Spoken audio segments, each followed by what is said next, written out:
My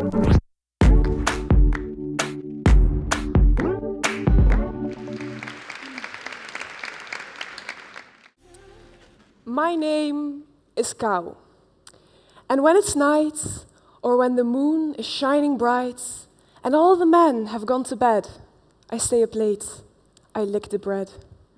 Now, this is a poem, obviously, and any of you ever heard it? It's really quite famous online, and I know that a lot of people have read and enjoyed it. Now, who could have written it? It's kind of old-looking. Shakespeare? Chaucer? Emily Dickinson? No. It was written by Sam Garland, a British author, and he published it online a couple of years ago on a public forum. And it did not stay there. It went viral, and it became a meme. Now, I was going to ask who knows what a meme is, but someone beat me to it.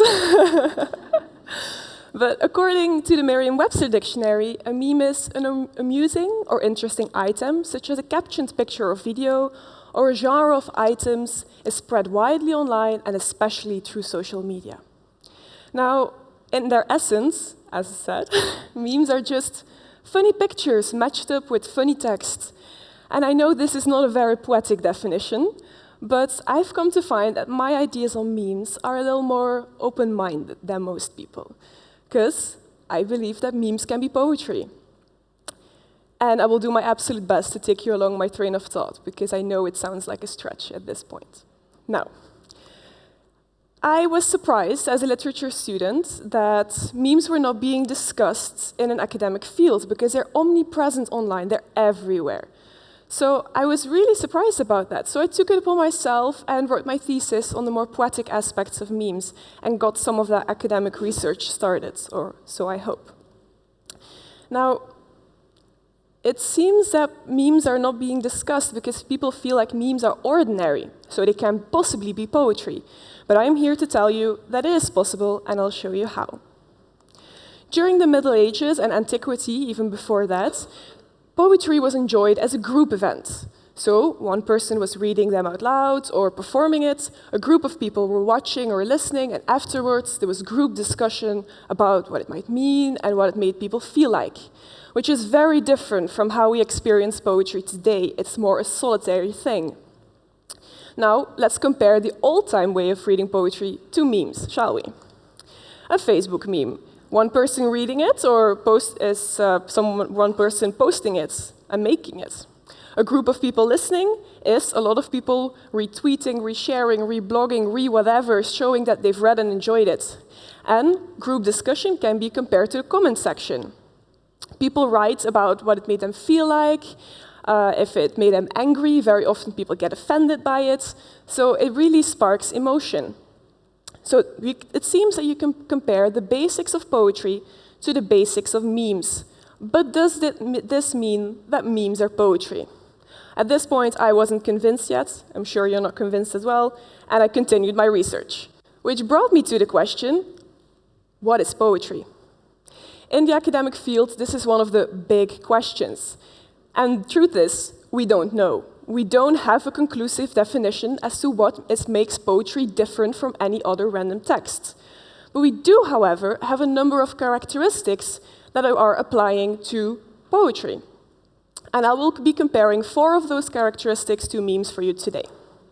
Now, first of all, and the most important one of all, is poetic language.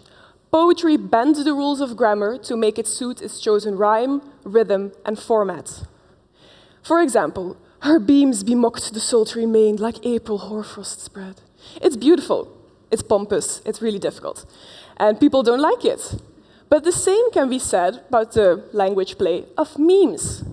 This is the Doge meme, one of the older, most popular memes. I'm sure everyone has seen the Shiba Inu kind of dog. And you can see that the characteristics of this meme are fragmented short sentences, wrongful use of grammar really, and words like, wow, to apply a more animal-type way of train of thought to it. And if you compare this use of grammar to other animal memes, even dog memes, you'll find that they use a different type of grammar. So it seems that grammar, or poetic language, defines poetry, but it also defines memes. A second characteristic is a visual aspect. In the Middle Ages, a lot of texts were illustrated or illuminated with beautiful decorations around the edge. And this is not purely decorative. Very often there is symbolism or context or references to other texts from the same era, and it makes the read so much more interesting. Dadaism is a more recent example. As you can see in this example, this is one of the most famous poems by Paul van der Staaij, called Circus. And you can see how the visual and textual are one unit. You cannot separate the two to make sure it's a different poem. The same, for example, for this increasingly verbose meme.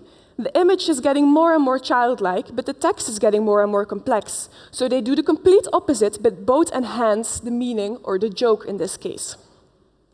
A third characteristic is a political or satirical play. Very famous here is the Van den Vos Reynarde story, which uses the front of a fictional animal story to critique king, society, and religion, which is no minor feat in the 13th century. A lot of memes can be made political very easily as well. This is an example of the gun meme.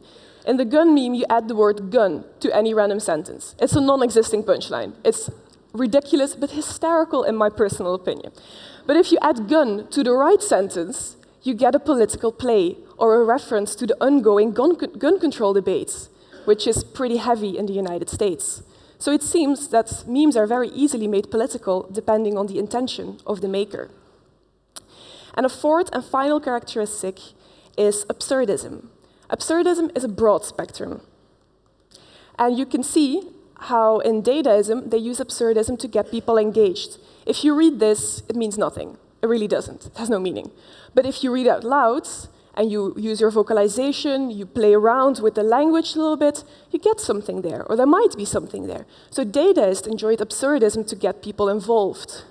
But memes prefer to use absurdism in the sense of the court jester in the Middle Ages, who was the only one who could critique his king because everything he said was considered a joke. And if it's a joke, it's not hurting anyone, right? Now, what I want you to take away from this talk is this. First of all, we've seen that memes have poetical language, a visual aspect, a political and satirical play, and absurdism. This made me conclude that memes are a new branch of poetry and confirmed my beliefs that poetry is still evolving to this day. It is still able to express new emotions, express critique, and address difficult topics. It's also interesting to note that this movement is made almost entirely out of young adults and teenagers, but that's a different talk altogether. So I want you to remember, the next time you see a meme, first of all, you know what it is.